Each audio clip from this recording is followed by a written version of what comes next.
Hola, en el nombre de Jesucristo sean benditas todas las familias del mundo entero. Y así continuamos con la enseñanza del discipulado que tiene como subtítulo Nacidos para ser diferente. El día de hoy continuamos con el tema número 31 que tiene como título La Santa Cena. Y he podido traer esta pequeña ilustración. Es una ilustración. No vamos a participar de la Santa Cena. Es una ilustración que a medida que vamos a desarrollar este tema en los próximos minutos, vamos a ir comprendiendo lo que Dios tiene para con su pueblo. Ahora, si nosotros vamos al trasfondo histórico, ¿qué nos enseña el libro de Éxodo, capítulo 12, del versículo 1 al verso 28? El Dios eterno, el Dios trino, le da instrucciones a Moisés, del cual el pueblo de Israel estaba cautivo por manos de los faraones en la tierra de Egipto. Y Dios, cumpliendo el plan de rescate, el plan de salvación, levanta a Moisés, del cual Moisés había estado siendo preparado por el poder del mismo Dios para presentarse con poderes y señales a Faraón. Pero el corazón de Faraón se había endurecido de tal manera el cual no quiso libertar al pueblo, y Dios empezó a manifestar su poder, su gloria, operando en señales y milagros para libertar al pueblo de Israel. Fueron 10 plagas las que Dios sentenció a la tierra de Egipto para así poder rescatar a su pueblo. En la última plaga, Dios le da instrucciones a Moisés, un líder temeroso, obediente y sujeto a la voluntad de Dios. En esas instrucciones, Dios le dice: Moisés, tomarás un cordero de 1 año, o sea, tierno, cordero limpio, la sangre la vertirás en un lebrillo y con un hisopo mojarás los dinteles y los 2 postes, para que cuando yo envíe el ángel de la muerte, no acontezca tragedia a mi pueblo. Todos los primogénitos que estaban en la tierra de Egipto iban a perecer, porque Dios estaba rescatando a su pueblo. Antes de que ellos fueran libertados, Dios les dio instrucciones que dentro de sus casas participaran de la Santa Cena. Mataran un cordero, lo asaran al cordero, y esta fiesta solemne sería perpetua y en memoria por el rescate que Dios estaba haciendo a su pueblo. También tendría que estar en la cena hierbas amargas. Eso significaba la amargura que el pueblo de Dios había atravesado en la tierra de Egipto, porque ellos fueron esclavos. Moisés, obediente a lo que Dios le estaba ordenando, la Pascua, una fiesta solemne, un recordatorio de que con mano poderosa Dios libertaba a su pueblo, pero tenía que usarse la sangre de un cordero. Para que el pueblo fuese liberado, lo primero era la sangre del cordero, y ellos iban a ser esclavos. La sangre representaba de que todo aquel que poseyere la sangre no perecería, de un cordero, de un animal macho, tierno y limpio. Conforme a eso, cuando el ángel de la muerte pasaba por los hogares y veía la sangre, no había tragedia en ese hogar. El pueblo, mientras tanto, participaba de esa cena, y sería un rito, una tradición, una costumbre de la fiesta pascual, de la liberación de los israelitas. Eso nosotros lo vemos en el Antiguo Testamento. Pero Jesús, en el libro de Lucas, capítulo 22, del verso 7 hasta el verso 23, instituye la cena del Señor. La institución son dos ordenanzas del cual nos enseña la Biblia. La primera ordenanza es el bautismo en agua y la segunda ordenanza es la cena del Señor. El pueblo de Israel anualmente tenía que traer a memoria a través de esa cena que el Señor lo libertó con mano divina. Ellos vieron milagros y señales como Dios abrió el mar rojo y ellos fueron libres. Antes de que ellos fueran liberados, Dios los hizo hacer una fiesta. Dios los hizo conmemorar esa reunión. Antes, ¿qué nos enseña aquello? Que antes que nosotros recibamos la victoria, nosotros ya tenemos que estarle dando las gracias a Dios. Que antes que nosotros seamos libertados de todo ataque del enemigo, de toda acechanza del enemigo, nosotros ya tenemos que estar haciendo fiesta y dándole gloria a Dios a través de la adoración, a través de la alabanza. Entonces el libro de Lucas, del capítulo 22, del versículo 7 al versículo 23, la palabra de Dios nos enseña que llegó el gran día, el día de los panes sin levadura, donde no podía faltar el sacrificio de un cordero. Juan el Bautista dijo, allí viene el Cordero de Dios que quita el pecado del mundo. ¿A quién se refería? A nuestro Señor Jesucristo. Nuestro Señor Jesucristo en esta reunión, en esta fiesta de los panes sin levadura, instruye y ordena a sus discípulos. Instruye a 12 hombres, los forma a 12 hombres para que continúen la predicación. Pero llama a Pedro y a Juan a que vayan a preparar la cena del Señor, la Santa Cena. Entonces la instrucción que Jesús le da es que ellos verían a un hombre que llevaría un cántaro de agua y a ese hombre lo seguirían hasta su casa y le dirían, el maestro necesita tu casa para allí preparar la cena del Señor. Eso era un rito en el Antiguo Testamento, pero Jesús no venía a implantar un rito. Jesús venía a traer a través de ese sacrificio que es la cena, una vida eterna.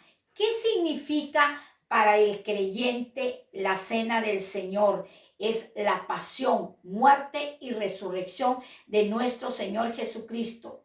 A través de ese sacrificio en la cruz del Calvario, Jesús iba a reconciliarnos de nuestros pecados. Ya no se iba a necesitar un cordero como usó Moisés, un cordero tierno de 1 año, limpio, ya no. Ya se iba a presentar Jesús, el mismo Hijo del Dios Altísimo, sacrificarse para expiación de nuestros pecados. Obedientemente, Pedro y Juan se dispusieron a seguir a ese hombre que el Señor, el Maestro, le había dicho que llevaba un cántaro de agua.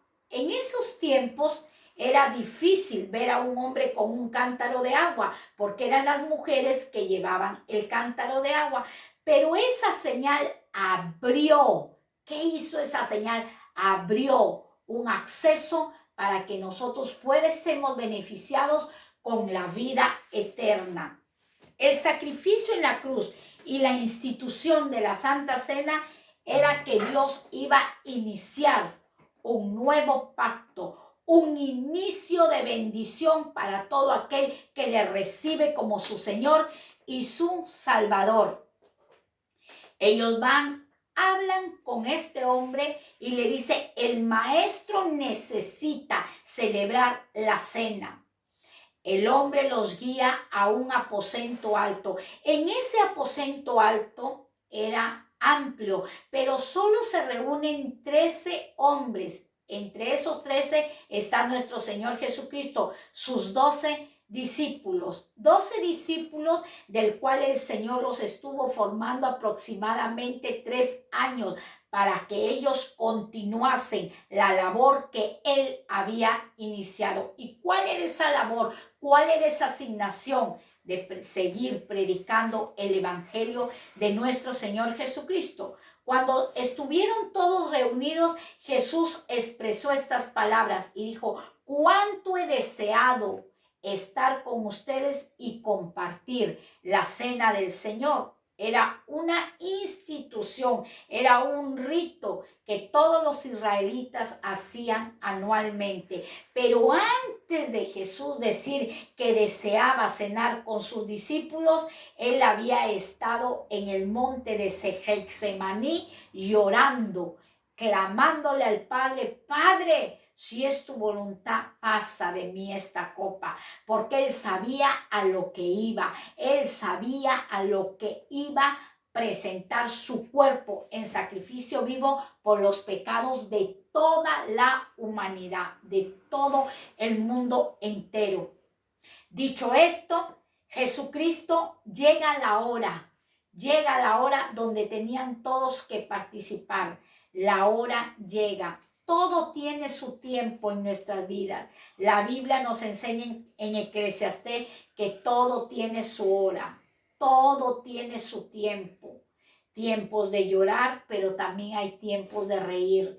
Tiempo de que nos vamos a abrazar y tiempo de que nos vamos a abstener de abrazar. Era el tiempo que Jesús tenía que estar con sus discípulos, porque los discípulos ya no lo iban a ver a su maestro, y era el tiempo que él tenía que regocijarse, alegrarse, aunque sabía lo que iba a padecer. Jesús estaba atravesando una prueba. Jesús, hecho hombre, hecho carne, estaba atravesando una prueba, pero él se gozaba porque estaba confiado, estaba seguro que lo que él iba a hacer era para una bendición grande. Quizás tú estés atravesando prueba, tú has recibido a Jesús como tu Señor y tu Salvador, y estés atravesando una dificultad en este tiempo, en esta hora, pero déjame decirte que así como el Señor en ese tiempo, en esa hora, en ese momento de la Pascua, él iba a sufrir un dolor muy grande, él iba a ser traicionado,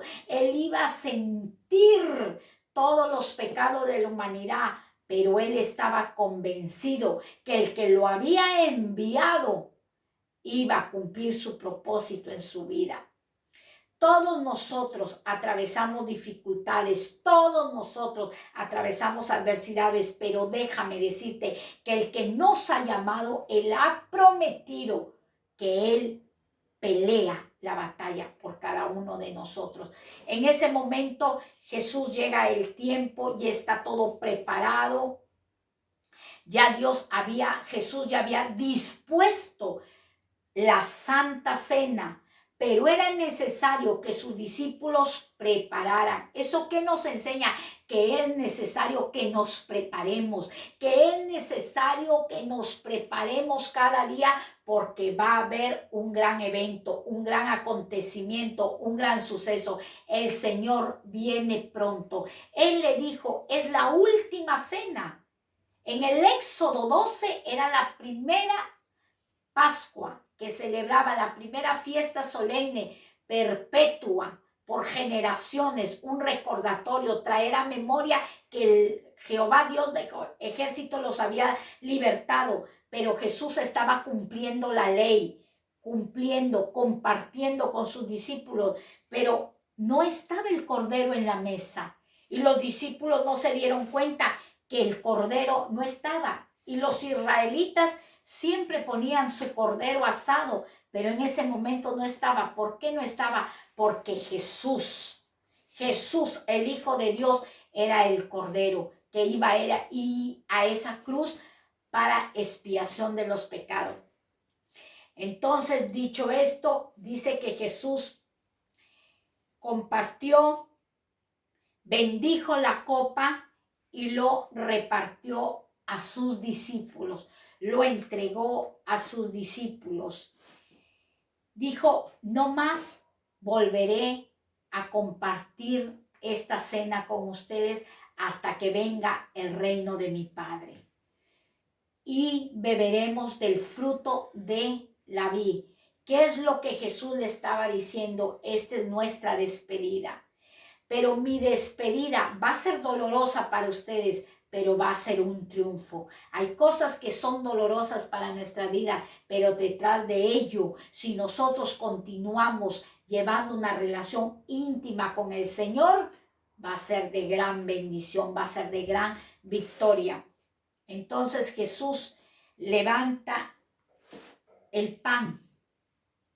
Nosotros lo podemos ver aquí en el libro, en el verso 19 y en el verso 20.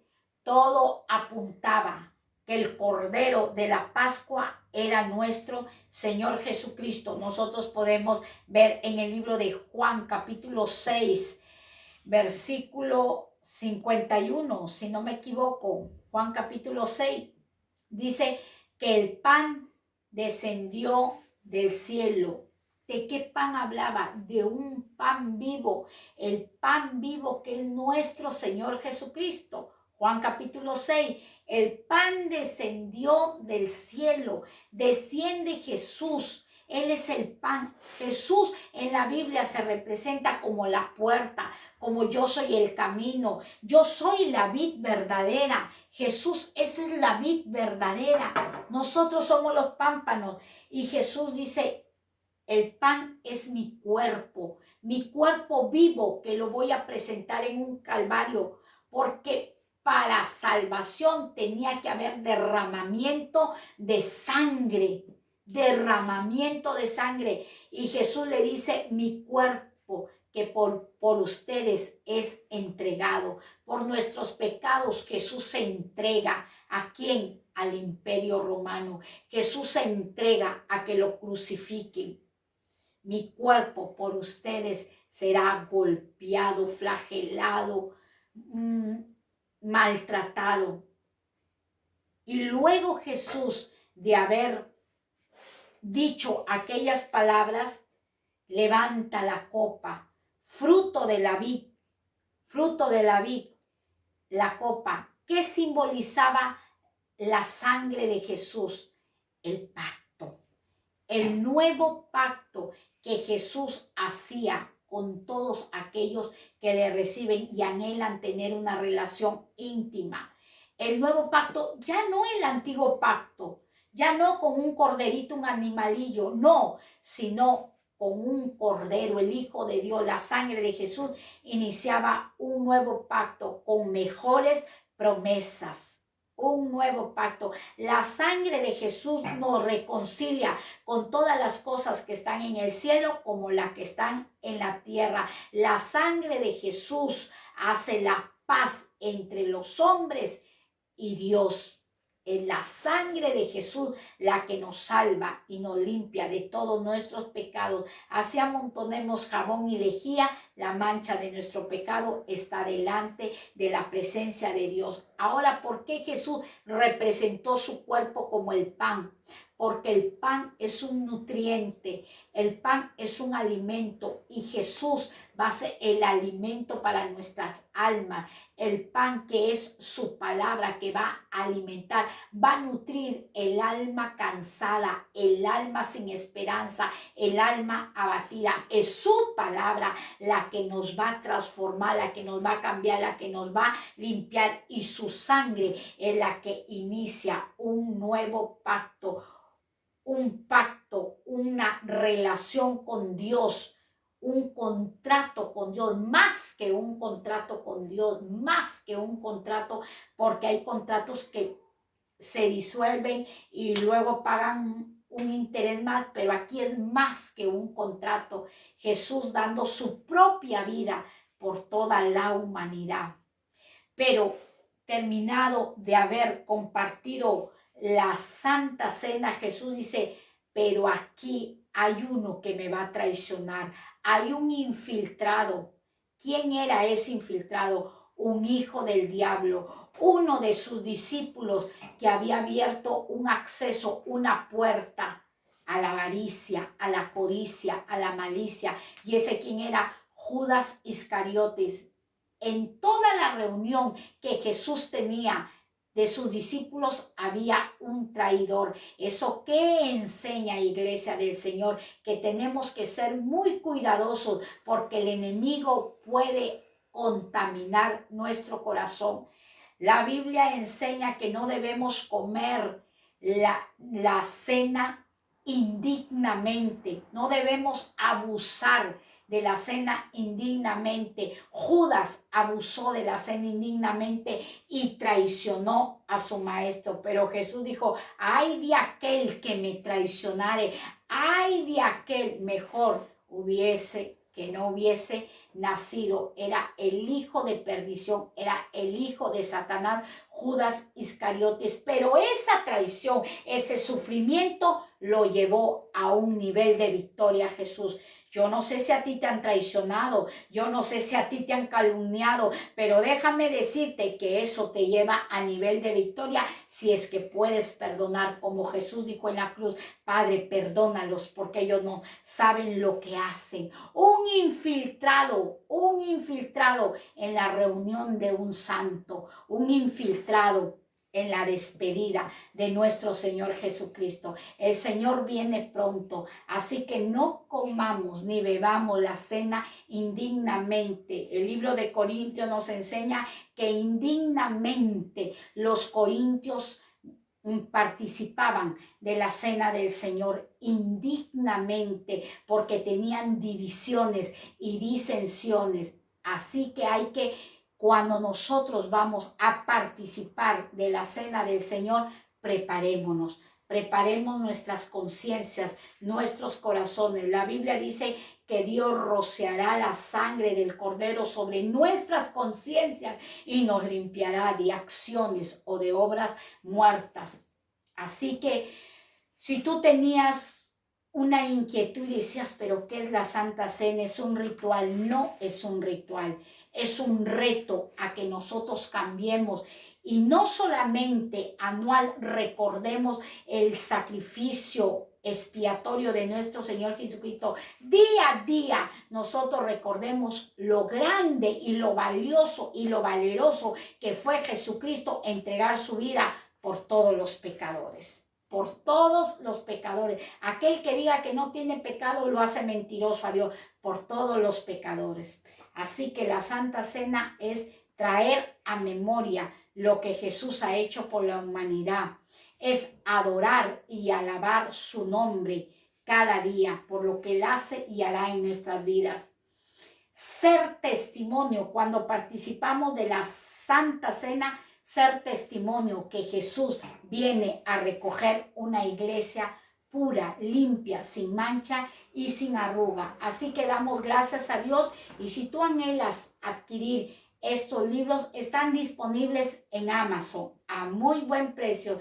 Anímate porque a través de este discipulado nosotros estamos adquiriendo conocimiento y un crecimiento espiritual. Todo lo que hacemos es para gloria, honra y adoración de nuestro Padre. Que Dios te bendiga. El Señor os ama demasiado.